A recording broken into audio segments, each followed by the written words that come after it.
Good evening, everyone, and thank you for joining this session. Having been away on a break, I certainly didn't expect that my first address to the community on my return would sadly and tragically have to deal with such matters, but these things are clearly important and clearly right to speak about.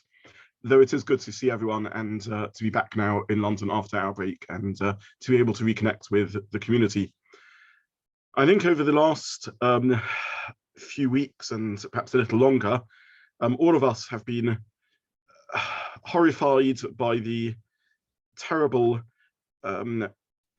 numerous and deeply troubling and painful allegation stories that have surfaced about Chaim Walder, a well-known children's author, someone who presented themselves as a rabbi, a therapist, an educator. His books were part of my children's childhood and of many of our children's childhoods. They weren't just books of entertainment, but they presented themselves as giving voice to children's emotions and their experiences. Someone who presents themselves as really a guardian angel and advocate for children and their needs. And tragically and sadly, it turns out he was someone who was preyed on those very children and other vulnerable people he claimed to protect. He used his popularity, his status, his power to manipulate. He was a predator, and as we know, evaded any opportunity for justice and any opportunity for his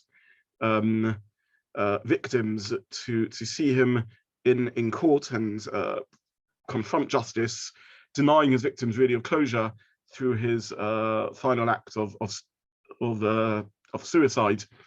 And I think, along with many others, this has been a very painful few days and weeks.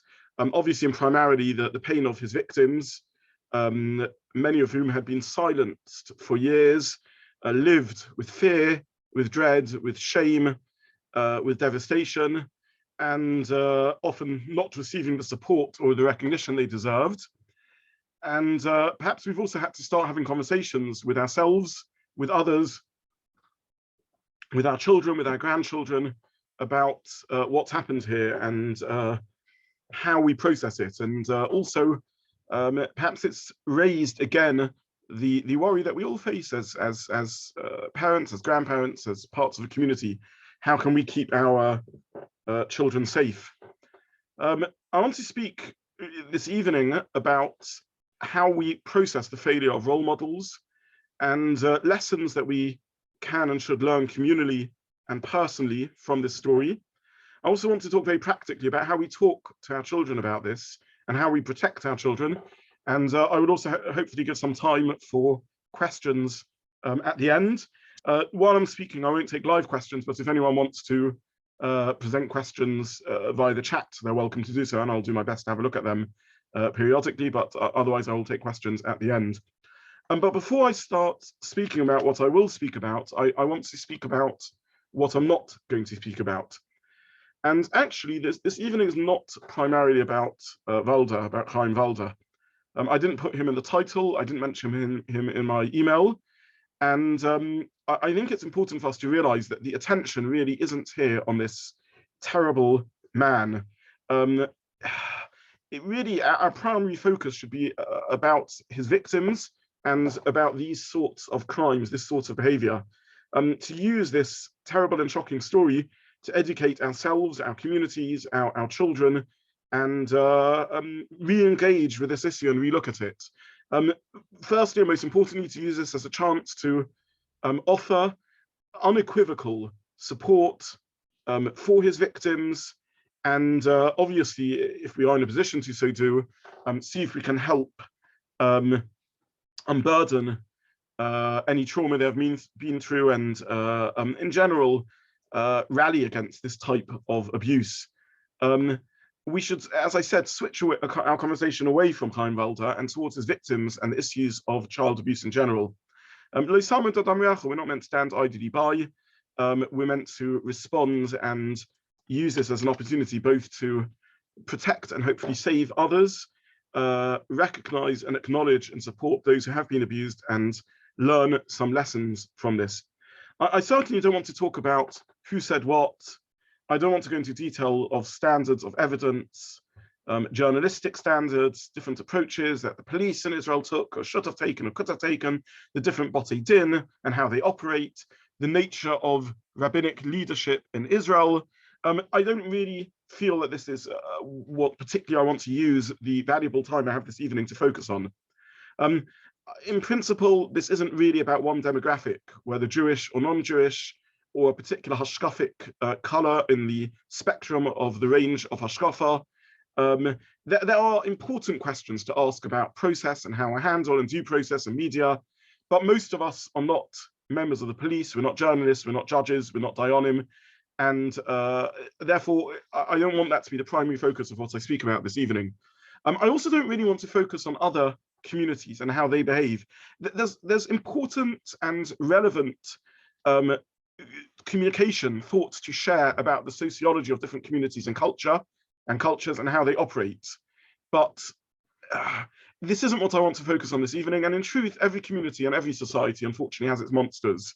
It's always tempting to look at others, but I think for the purpose of this evening, and in truth, perhaps more generally, we need to look at ourselves and talk about what lessons we need to learn, how we can improve, and how we should respond.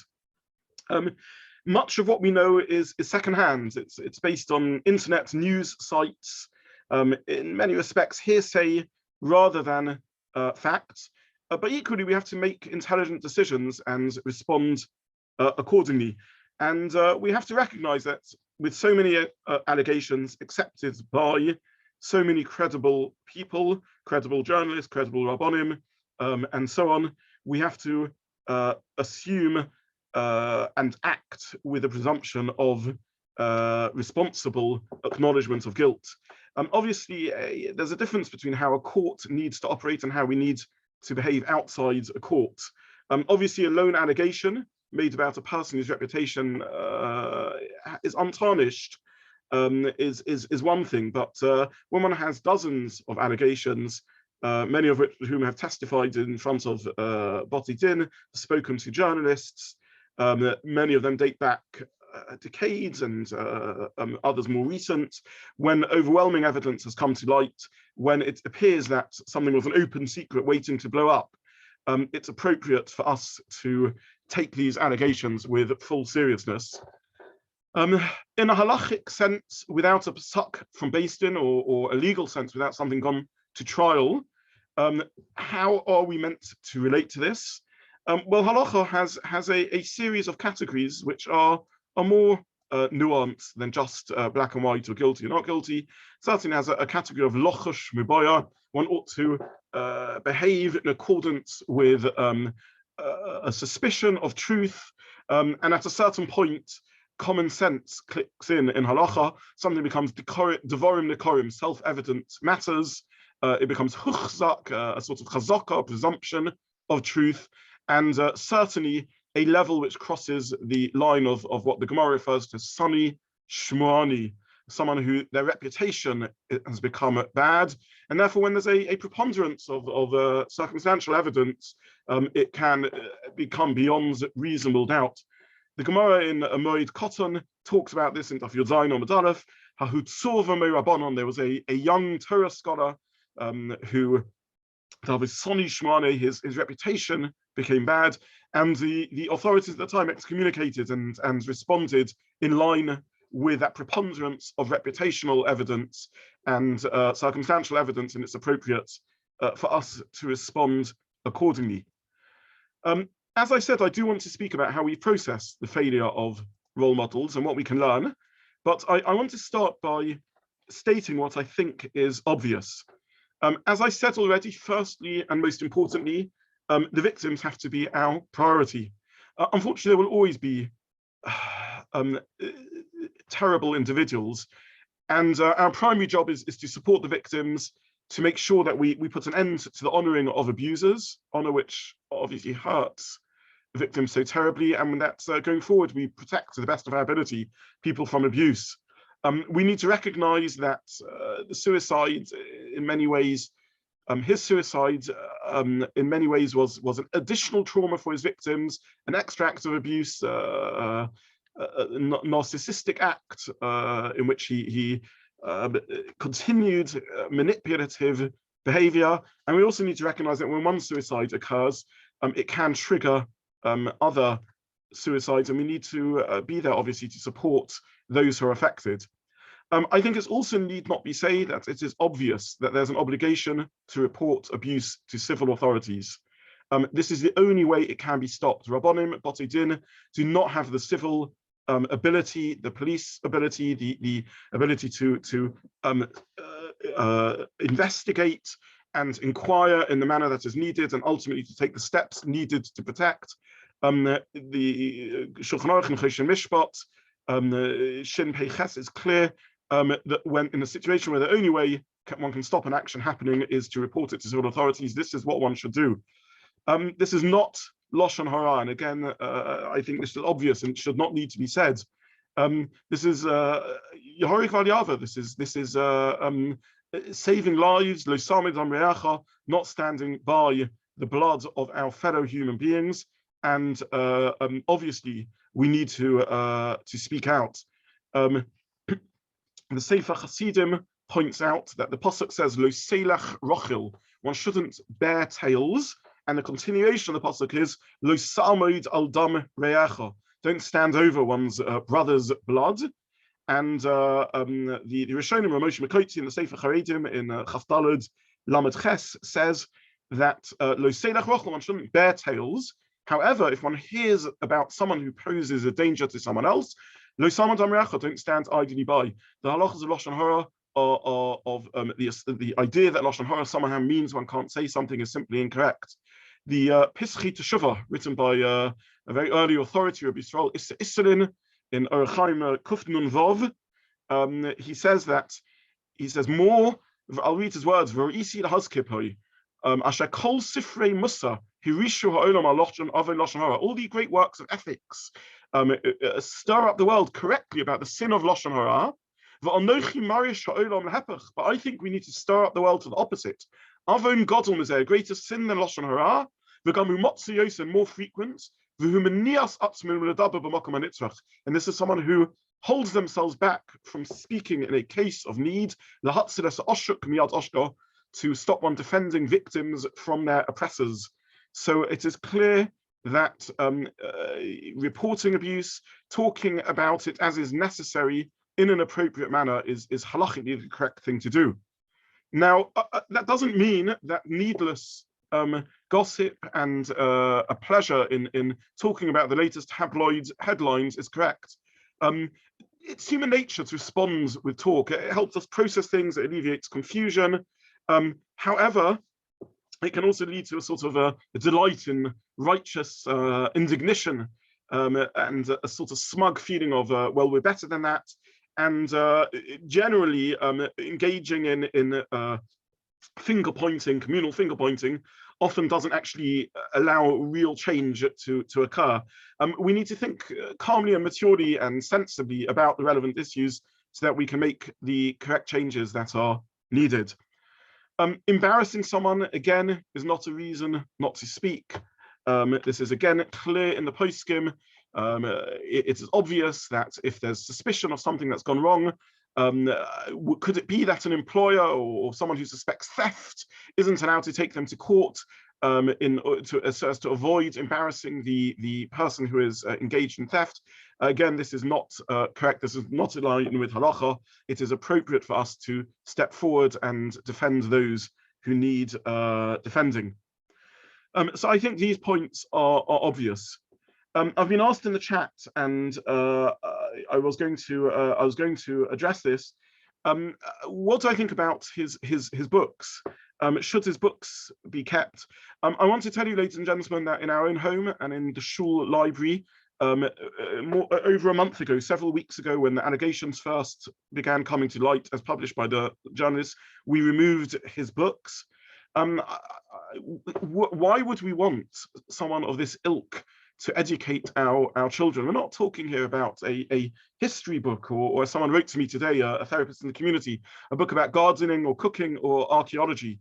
We're talking about a book that deals with emotional trauma, about crimes, about child protection. How on earth would we want someone like that to educate our children? How can we, with sensitivity, read books which have now sadly become associated with such terrible behavior?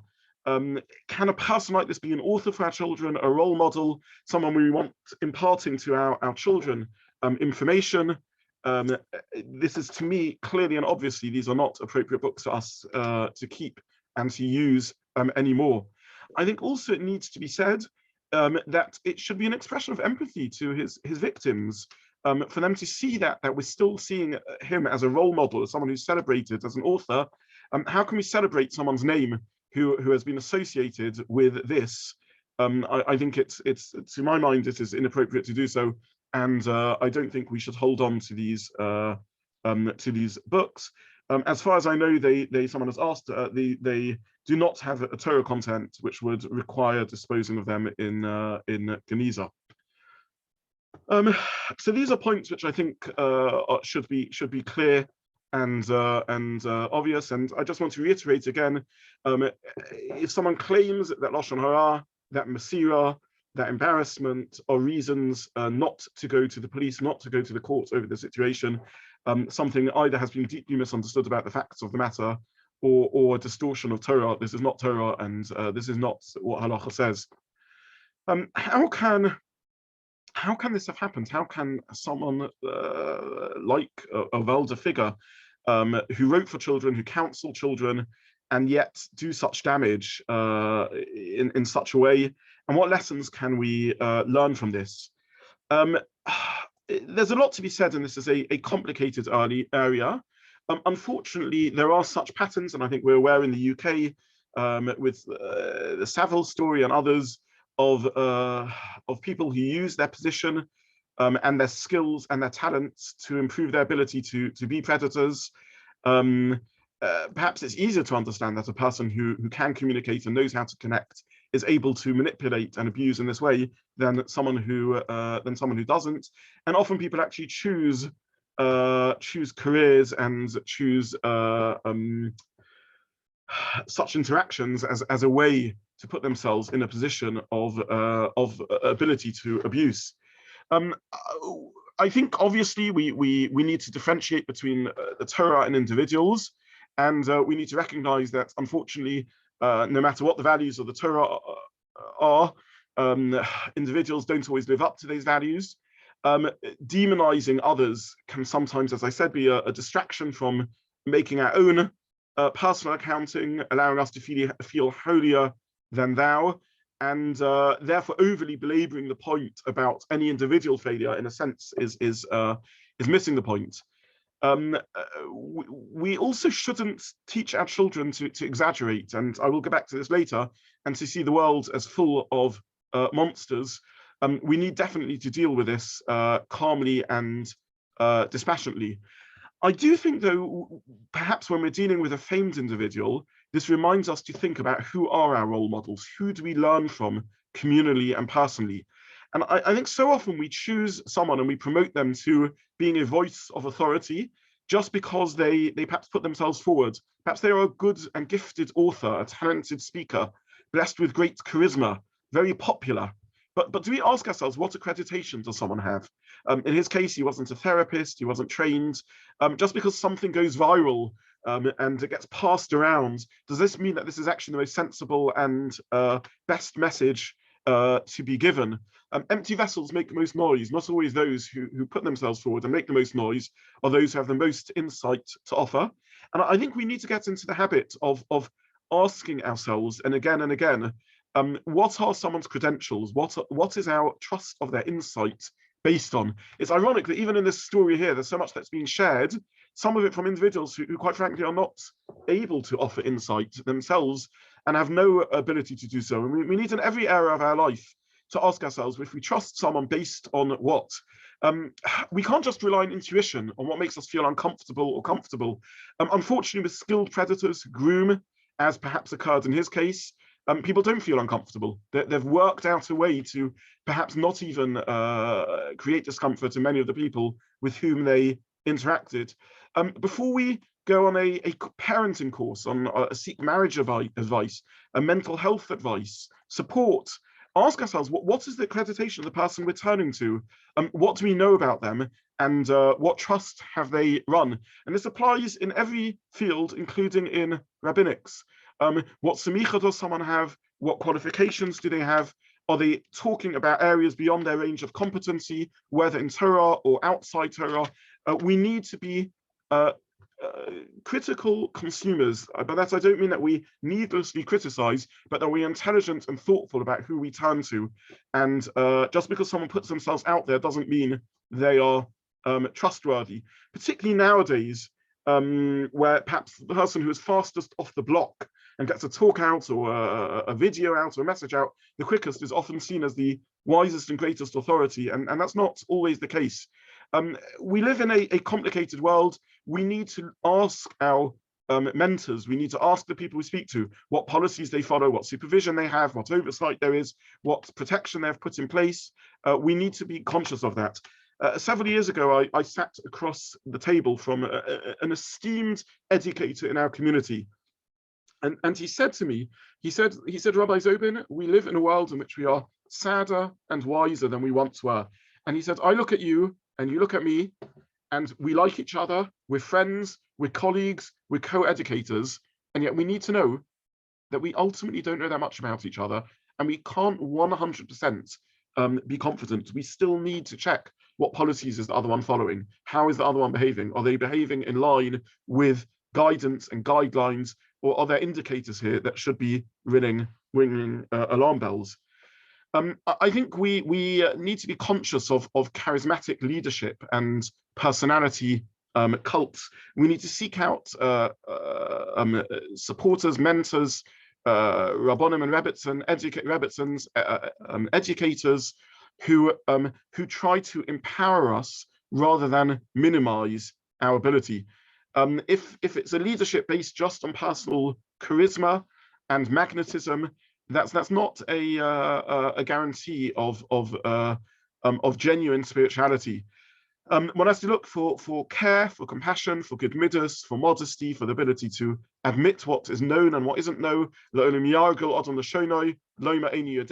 Bracha says someone who is able to frequently say they don't know, and someone who empowers and builds and gives us independence and expertise shared, yes, but also the ability to think for ourselves and to question our own ideas and question their ideas and challenge, and is open to being questioned and challenged. And I think this is a part of what we need to think about after an experience about this. I do want to speak about personal lessons to be learned, but since we're on the subject of community, as a community, we need to ensure that we're protecting the vulnerable. We need to check that our schools, our shuls, our youth groups, our camps are safe. We need to question that before we send a child on camp. We need to ask, what are your policies? What training have your staff received? If we go to a school, we need to understand and look at the small print and the online policies of what's followed. Within our shul, we need to ask whether our shul is following safe practice, whether the staff and the people that will be interacting with ourselves, with our children, with vulnerable people have been trained appropriately and are educated how to behave, and that there are boundaries in place. Obviously, the laws of yichud are appropriate, but equally some of the insight that we've understood in recent times about how meetings should take place, what sort of communication is appropriate, what sort of subjects for conversation are appropriate, what sort of comments should ring alarm bells and alert us that something isn't right over here.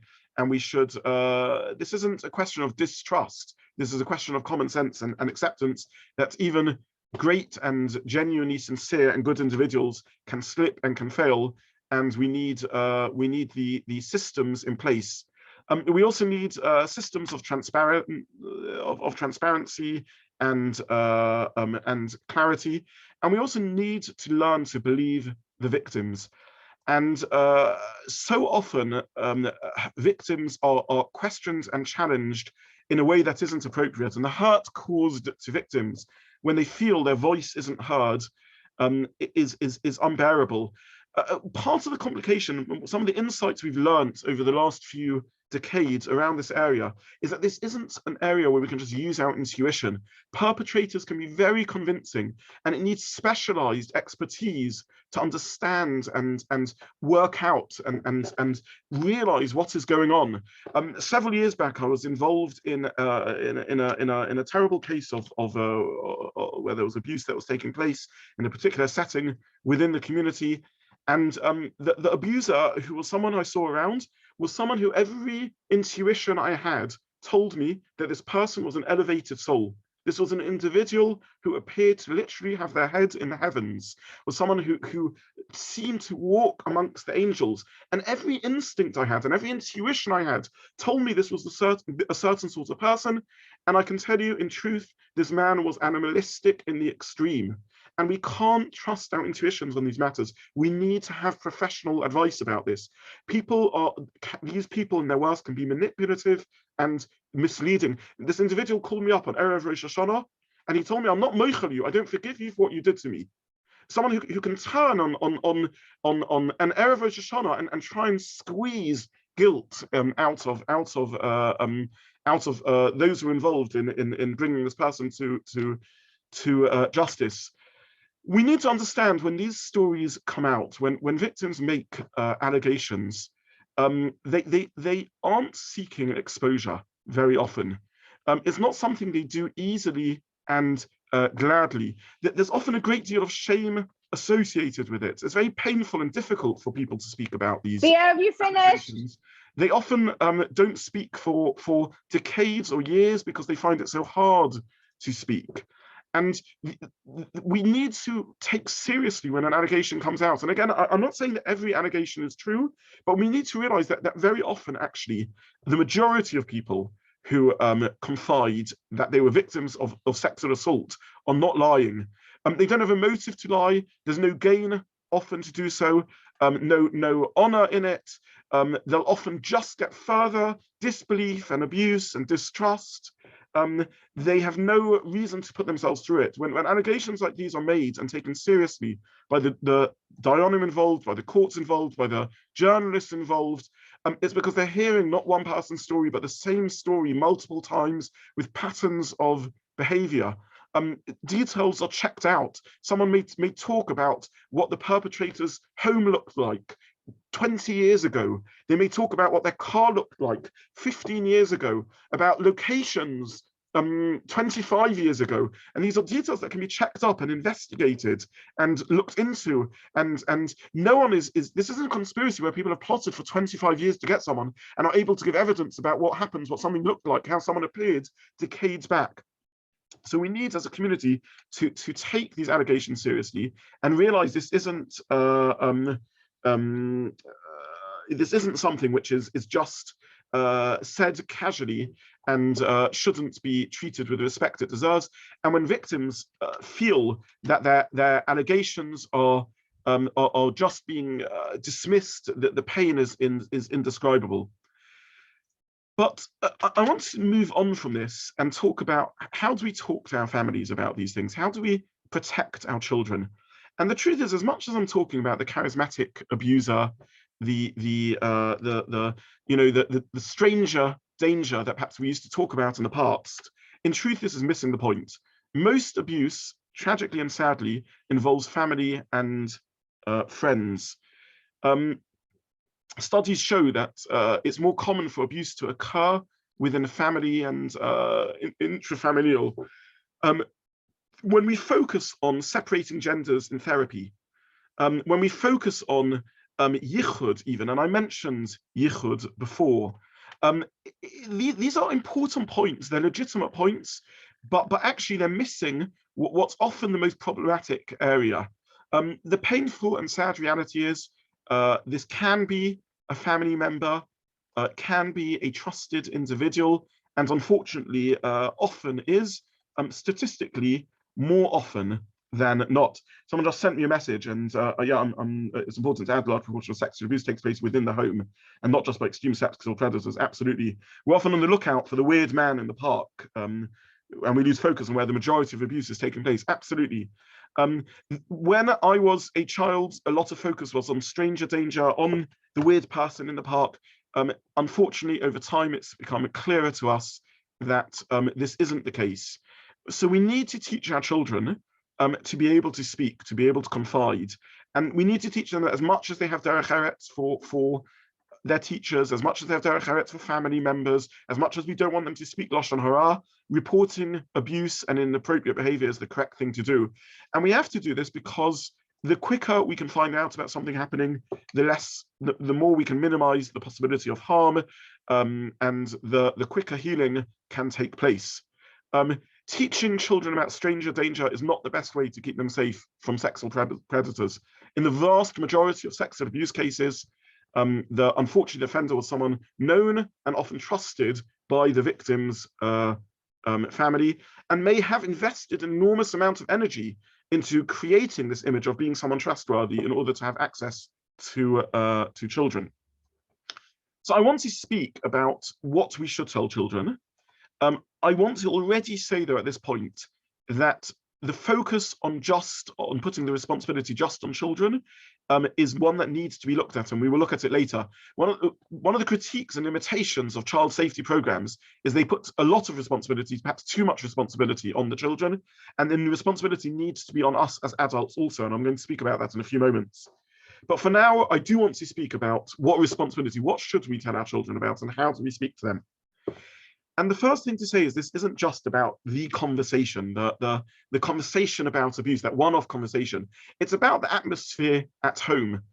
It's about educating about consent from a young age. It starts with giving them the space and the right to say no, to set their own boundaries, for their feelings to be respected. If a child, if a friend comes around to our house, and the friend wants to borrow the toy, and the child doesn't want to, and we take it from them and say, no, you have to lend it to them, what we're teaching them is that they don't have the right to say no. They don't have their own right to their own boundaries. Obviously, we want to teach them chesed. We want to teach them tzedakah. We want to teach them kindness. But that doesn't mean not giving them the space to have ownership of their own property and of their own selves. It means if the child isn't in the mood to be hugged, we don't give them to a hug. It means that we don't pinch their cheeks when it's causing discomfort to them. They need to learn to grow, to understand, and to know that they have the authority to say, no, this isn't something that I want. And this isn't a steer, this isn't a contradiction to good chinuch. Good chinuch is about the values we're giving them. It's not about forcing them to lose autonomy over their own property or over themselves. They need to have the space to listen to the voice inside of themselves. We want to train them over time to hear the Yetzer Tov, to hear the good voice within themselves, but they first need to hear the voice within themselves. If we train them not to hear that voice, to override that voice, we're breaking their ability to hear themselves, their ability to trust their judgment, their ability to navigate their way with their own internal safety compass. I'm not saying that a child's safety compass can always be relied on. I'm not saying that a child always understands abuse, or is aware of being abused. Sometimes a child won't be aware of being abused, but certainly for them to have the confidence to alert that something is making me feel uncomfortable, something doesn't feel right, and to trust that voice inside themselves is an important one. We need to think about our general home atmosphere. If it's a home which is overly negative, where a child feels overly criticized, then they won't feel comfortable to share if, God forbid, they need to share something important, something dangerous. If they feel shame when something has gone wrong, then they won't feel comfortable to share with us when perhaps something has gone wrong, and which perhaps they've been manipulated into feeling as their fault. Again, we know that they may feel shame about abuse. The abuser may have groomed them, may have manipulated them to feel feel guilt and responsibility for what's happening. They may have enjoyed the experience on some level. They may have enjoyed the connection and the care that's being given to them. People are complicated, and feeling both abused and sullied and also manipulated into enjoyment isn't necessarily a contradiction in terms. And therefore, we need to have a home environment in which we accept mistakes by our children, in which we model acceptance of mistakes, and which we are able to acknowledge our own mistakes and respond accordingly. We can't live in a home which is overly negative and overly critical. I also want to mention we're going to talk about conversations with our children, and I'm going to come back to this point again, but openness can't be a one-off experience. It's not that we once have the conversation where we are open with our children. It has to be part of the relationship, part of the family atmosphere, that this is sort of what's expected and what we constantly engage in our home, that we're open with our children and able to speak to them, that they don't feel or worry about being criticized or being judged or misunderstood. And this really takes hard work from us as parents and grandparents. It takes thought and hard work to maintain, but certainly is perhaps one of the most primary goals in chinuch and education, to create a home in which our children feel able to reach out to us and to speak to us. What else can we say about how we speak and how we address our children around these matters? We have to be calm when we speak to our children. If we overblow the fear, we just frighten them. In fact, if we overly frighten, we can make it harder for them to say anything. My wife shared with me a therapeutic experience that she came across in which someone said, if anyone touches you, I would murder them. And tragically, the child was too scared to let their parents know what had happened because they didn't want their parent to murder someone. Even if we say, don't worry, if you let me know something, I'll report it straight to the police. Maybe the child doesn't want that loved relative or friend or person who has groomed them to be reported to the police. We can't over vilify offenders because that can also scare our kids off. They're monsters, they're psychopaths. Psychopath is a clinical term that needs to be used with care. It's often used as a way of sort of, again, making ourselves feel good. Well, we're not psychopaths, so we're okay, and actually can give a misleading message to our children. We obviously have to be careful to ensure that our children feel that they're not blamed, and we can use other areas of topic to speak about. It doesn't just have to be about abuse. It can be, if we hear a story about someone who's robbed, and maybe respond by saying, well, they were careless with their money, they should have looked after it better. What do they expect would happen to them? In our general communication, when we see a victim of something, we can't blame the victim. We need to have an atmosphere in our home in which we're taught that it's the thief, it's the criminal, it's the abuser who's wrong. It's never the victim's fault, even if the victim didn't behave perfectly. And as adults, we can recognize that there were basic precautions that weren't taken. The message our children need to understand is that it is the perpetrator's fault. And again, we don't just have to talk about this in the context of abuse, but in many areas of our lives. We may feel uncomfortable to speak to our children about these matters. There are, and as a community, we are sensitive to tznius, to modesty. We perhaps don't find it always easy to have uncomfortable conversations. We don't want to hurt our children. We don't want to ruin their innocence.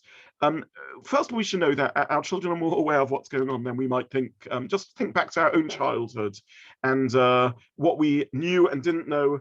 We listen in, children hear conversations, and if we don't inform them, then they just get a half-baked picture. They pick up some of the information, draw their own conclusions, often misunderstanding what's going on. By giving information to our children, obviously age-appropriate information, by speaking to them about things that are difficult and confusing and challenging, we actually show them that we care about them. We show that we support them, and we actually teach them resilience. We empower them to deal with future difficult experiences. So it is important that we speak to our children. If we decide, and we should decide at the appropriate time to have conversations with our children, we should take the time to prepare for the conversation. We should think about the aim, what we're trying to speak to them about, what we want to get across, the location, somewhere where they'll feel safe, where we won't be interrupted, the timing, somewhere a time when we again won't be stressed, we won't be in a rush, we'll be able to have the conversation at appropriate length without needing to cut it short, so that they'll be able to ask the questions that they need to ask and respond in the way that they need to, we can respond in the way that needs to respond. We need to think about how they're going to process the information. We can be creative. When we finish speaking to them, we can ask them, would you like to draw a picture about this? Would you like to act something out? Think about our children and how they express themselves. They may be an age where they're able to ask questions and speak, but maybe finding other ways for them to express themselves is also appropriate. We need to think about how we start the conversation. It could be based upon something we're reading. It could be a casual, seemingly casual conversation at a time when we've got, as I said, quality time with them.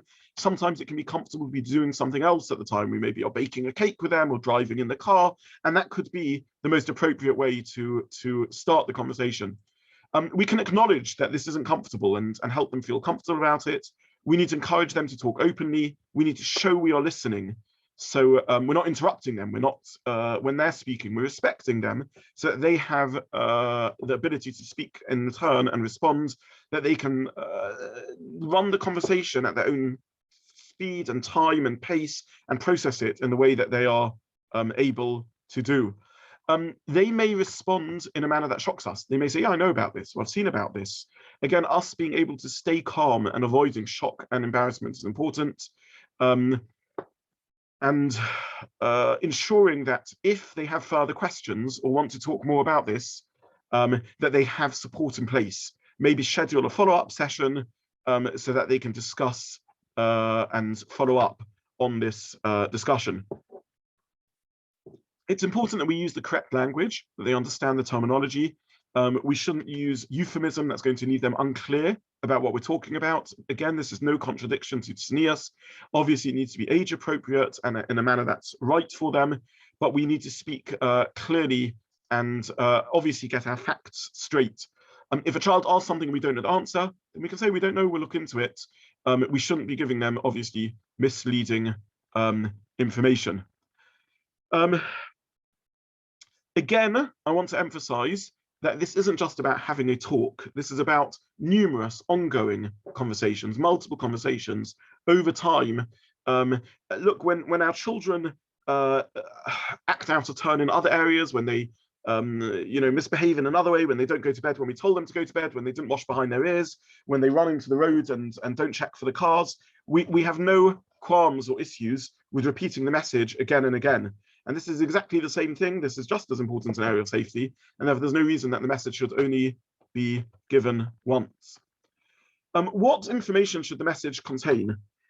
So one used to read lots of articles that speak about bad and good touching and the like. I don't think that's the correct way to speak about it. Good and bad have a moral connotation to them. The child may not be able to make the moral judgment, a moral distinction. They may be being told that this is okay. It gives guilt. It associates it with guilt. If it's if the child has been vulnerable in this area, I think we can speak about safe and unsafe touching, which is a slightly different word. We can talk about safe and unsafe touching instead of good and bad touching. And it should be a clear message. The message should be anything that's covered by your underwear, anything that's covered by your bathing suit is private. It's yours. No one should ever ask you to see it without you checking with me, without it being something medical. It's private or it's yours. It shouldn't be something that's discussed or shown. We definitely can say to children that anything that makes you uncomfortable should be spoken about to us, but we need to realize that not all abuse makes its victims uncomfortable initially. They may have been groomed for years. Speaking about healthy and unhealthy secrets, your friend telling you that they're going to Israel next week is a healthy secret. Preparing a surprise birthday party for your cousin is a healthy secret. Why? Because if it comes out, it will make people happy.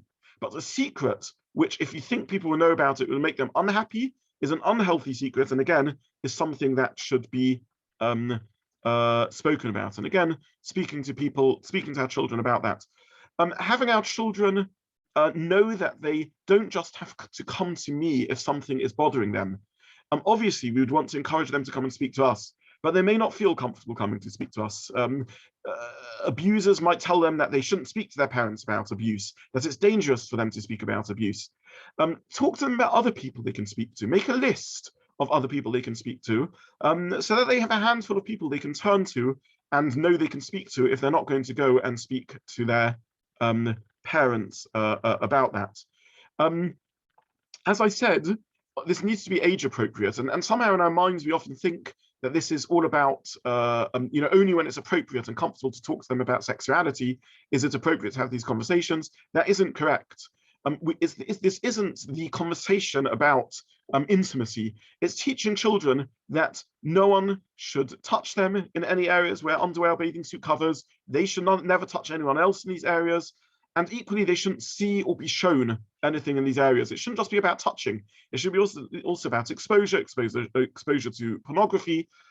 If it's in the underwear, if it's under the bathing suit, and someone speaks to you about it, shows it, touches, come and speak to me about it, or speak to one of the other people on your list. And this is at any age child, even if one doesn't yet feel that it's age appropriate to them to speak about anything more. As I said, though, this also is about adult responsibility. And it's important to make children aware, yes, but the responsibility can't only be on children. We need, as adults, to take responsibility on ourselves. We need to ensure that they're safe. Sleepovers, so popular. But do we check, certainly when our children get older, if our 14-year-old tells us they're having a sleepover at a friend's house, do we phone the friend's parents? Do we check it's really happening? With our older children, with our younger children, have we made the phone call? Have we found out who else is in the house? Are there older children there? Are there relatives staying there? Who else will be there? What systems do you have in place?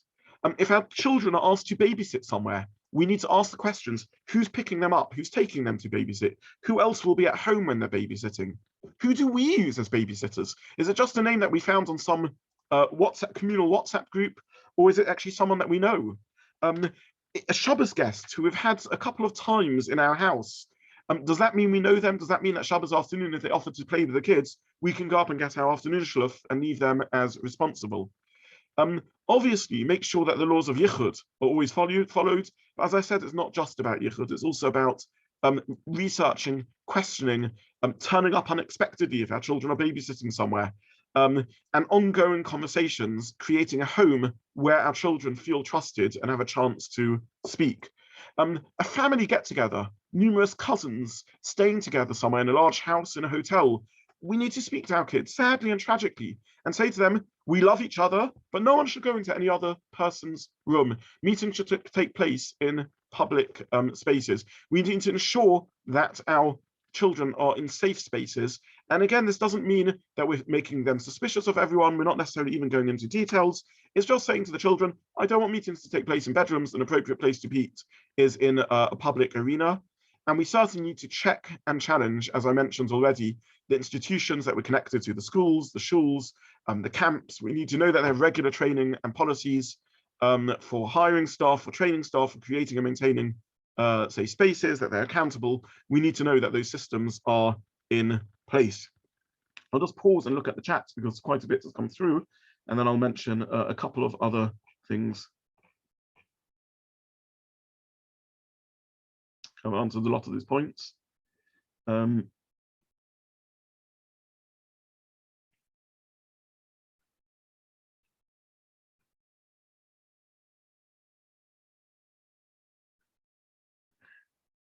I think I've addressed most things that have been asked.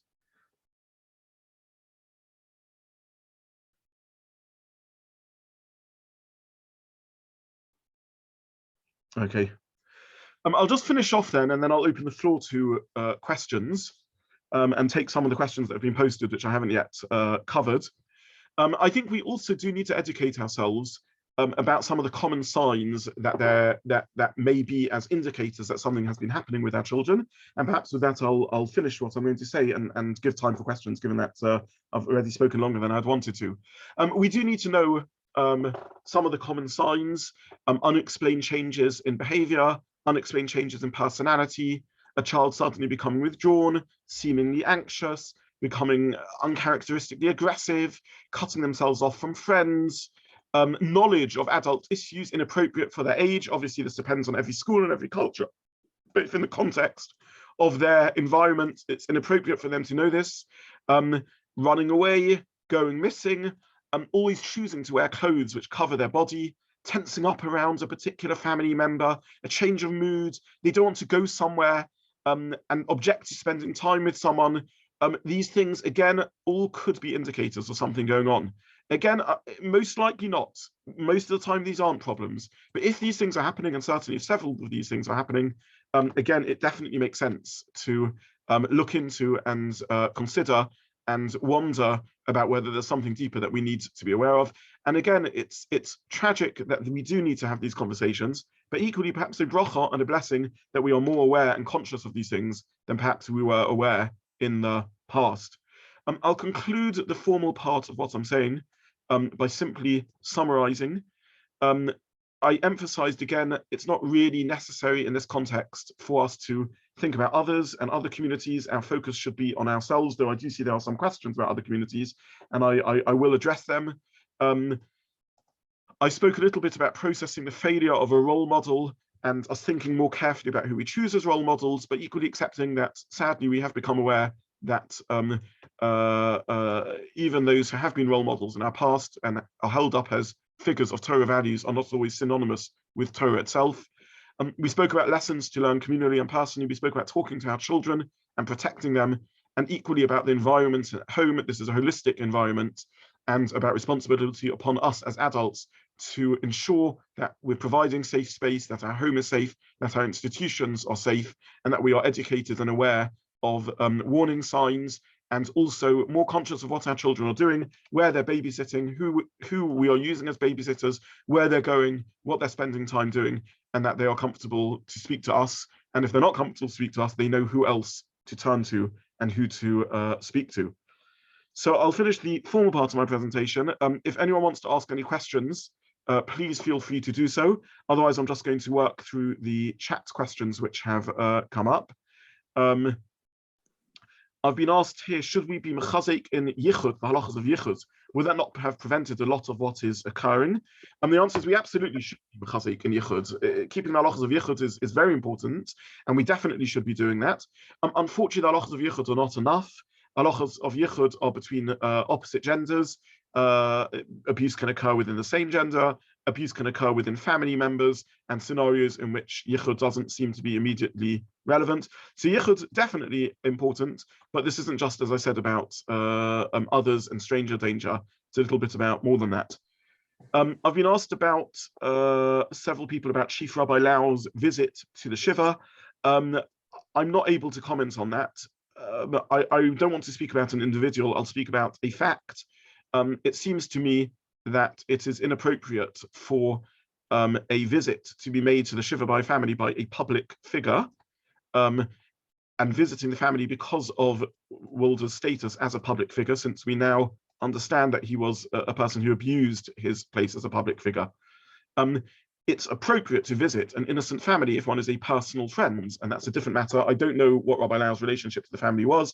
I don't know what information he had when he did it, but and therefore I'm not speaking about his particular circumstance, but I would say that a visiting family, innocent family ultimately, of an abuser and giving them support if one is personal or personal friends or personal communal members is one thing, but as a public figure, unfortunately from what we now understand, Walder does not deserve to be a public figure of repute.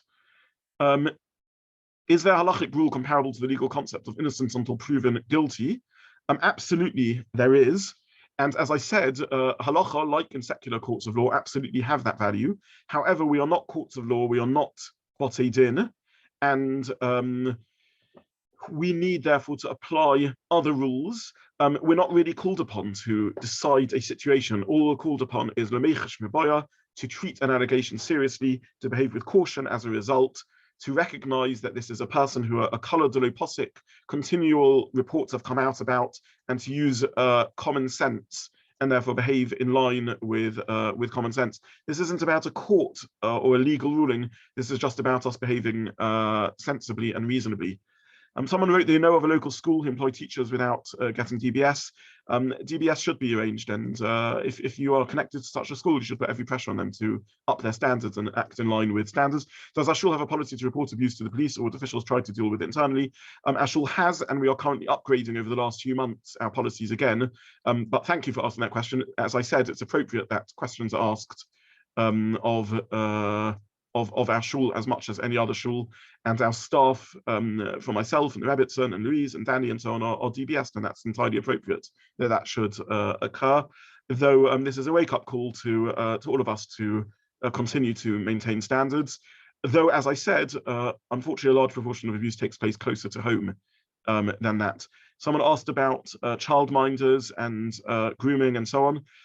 Intuition is not enough. We need to know these people well. We need to check what the circumstances are at home. We need to make surprise visits. We need, again, to have an open home where our children feel able to speak. And the tragedy of what we now know is, as I said, and I can't put it better than this educator said to me, we're sitting opposite to each other. He said, Rabbi Zobin, we know each other, we like each other. We both have beards. And yet we can't 100%, we need to treat each other we need to behave and ensure that we are each behaving in line with appropriate boundaries. Someone posted on the group about if you search cup of tea consent on YouTube. Yes, it's similar to what I've been saying. In school, we use the cup of tea consent YouTube clip. And it definitely mentions some of the points I've said, though I've spoken about more than just consent, but definitely part of that is around consent. Someone asked about how do we teach these messages alongside the various Mamori Chazal who treat figures of history like Kol Ha'omer David Chota Eino Ela Toya, about trusted and respected role models. I think we therefore need to speak with more sophistication about figures in Tanakh and recognize that, number one, even figures in Tanakh, when we learn the Rishonim, when we learn the Midrashim, Chazal were not black and white about them.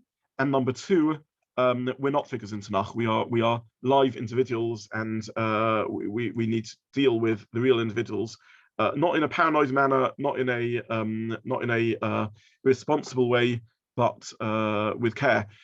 Sending kids on play dates, how do we know if other families are safe? Again, it is about popping in, turning up unexpectedly, and it's about knowing who's at home and maybe asking people who's going to be around. Are the parents going to be at home? Are they going to leave the kids with someone else? I think we need to ask these questions. Again, I want to emphasize this isn't about being paranoid.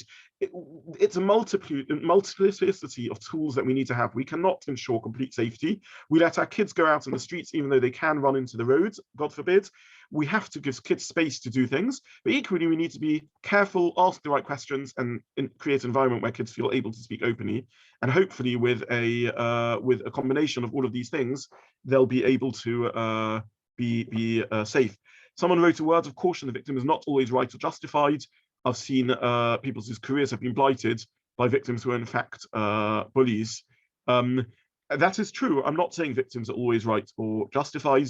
I'm simply saying that when we have several coming to light and when they've been investigated by appropriate professionals, in the majority of cases, victims are alleging things or telling the truth, but each case needs to be looked at on a case-by-case basis and needs to be understood. And my message is not one of just irresponsible acceptance of claims. I've been asked about a good framework about what is age inappropriate, harder to gauge for newer parents. It's difficult to give a good framework, and within our community there are a range of families, a range of schools. So I'm not going to say too much about that. I'm happy to speak to the questioner who knows who they are individually about this and others individually. But a good starting point is actually finding out what your teachers of your children's class are speaking about, what they think the kids in the school are speaking about. If you do rota, listening into the rota conversations that are taking place, which are very revealing, speaking to your child, asking them what's going on in the class, what's being discussed, what's being engaged in, and finding out in the school what education they're doing around RSE, and therefore what language they're using. how do we avoid our kids being paranoid and so on? I'm not saying that all these things should be spoken about directly to kids. I'm not saying that we say to our kids, don't trust the childminder, don't trust the family friends or the family babysitter. I'm saying we should be aware of that, and we should therefore be asking the appropriate questions. Asking questions doesn't mean that we are suspecting everyone. It doesn't mean that we're looking at everyone and assuming they might be guilty. It simply means that we're behaving in line with common sense, and we're conscious of the possibility of this. Someone asked a question about communities setting up special blocks they didn't to investigate sexual abuse. This is a broad question. It's complicated. I'm a little skeptical around it because I think probably this does need police expertise, and it would take a long time for training and so on to be put in place. Maybe it's something that we could end up with eventually, but at the moment now, there's probably extra expertise that needs to be done. But again, each case can be looked at on a case-by-case basis and may make a difference, depending on who the on the particular individuals involved and the nature of the basin and so on. I was asked on a group question, is there benefit to adults talking about this to generate discussion, or is it unnecessary? I think it is appropriate, as I said, that there is some level of talking about this. We've understood that transparency puts a spotlight on wrongdoing, and it's important that as a community we do talk and that there are spotlights. That's not the same as that's not the same as I said, needless pleasure in tabloid talk and in bad-mouthing other communities or creating a sense of smug righteousness about ourselves. I was asked about the role that schools should play in educating our children. If much abuse takes place in home and therefore children may not know that the parents' behavior is inappropriate, schools should still educate. I didn't just say it takes place at home. I said there's not necessarily stranger danger. It could be friends, and it could be those who are closer to our children than just friends. Someone wrote that it's important to send our children to qualified professionals only. In general, I would agree with that. If one suspects abuse of the family, can one go direct to authorities, or should one go to the rabbi first? One can go directly to the authorities. If one has a rabbi who one trusts, one can talk it through as one would with any mentor or anyone, if one would find that helpful to process and work out the best way forward. We should also educate kids regarding peer and siblings in terms of behavior.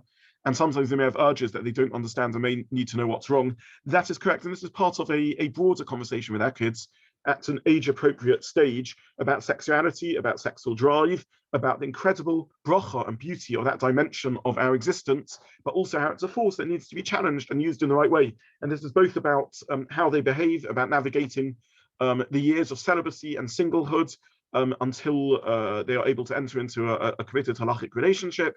It's about exposure to media and to pornography. These are important conversations, albeit beyond what, unfortunately, I have time to address this evening. Someone quoted here the late and much missed Mrs. Wagerman, absolutely, Miss Jo Wagerman, headmistress, warning parents about sending their kids on sleepovers. I think we need to be much more careful about sleepovers than we are. I think it's a little bit of a communal blind spot. And yes, I'd absolutely concur with that, though she doesn't need my agreement. She was a far wiser and more experienced person than I will ever be. Teaching children correct anatomical terms for their body. There's evidence that children know the correct terms are safer from abuse. Again, this depends on the school and the environment and the culture and so on, and age of a child. But at the right stage and age, it is appropriate to use the right term in anatomy. Though, again, one doesn't have to always use it. So one can speak in a language of Tanias some of the time, as long as some of the time one has been clear. And there's no point speaking in such a euphemistic manner that there's no clarity whatsoever.